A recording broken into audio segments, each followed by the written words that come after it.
was on display, doing the pose.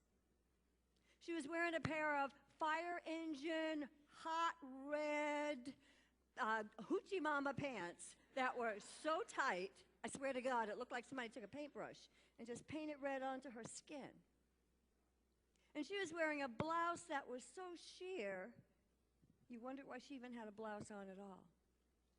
And as I was walking toward her, there were a couple of other women who had been attending the same conference I was attending, and I noticed they looked over at her and they kind of giggled and snickered and sneered and pointed.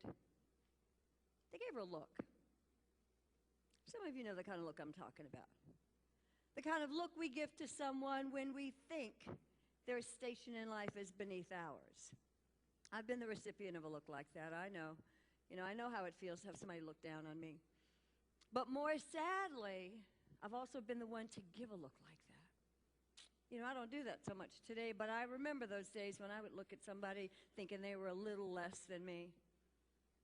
So anyway, as I got closer to the woman, as I got to the corner about to cross over, I just looked up and smiled and said hello to her. Not for any particular reason other than she was literally standing right there next to me.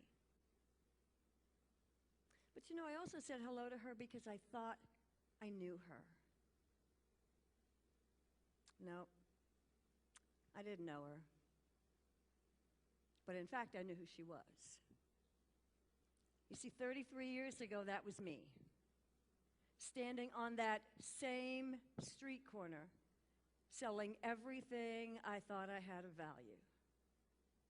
I had become one more casualty, one more statistic in a city filled with female statistics, filled with female throwaways.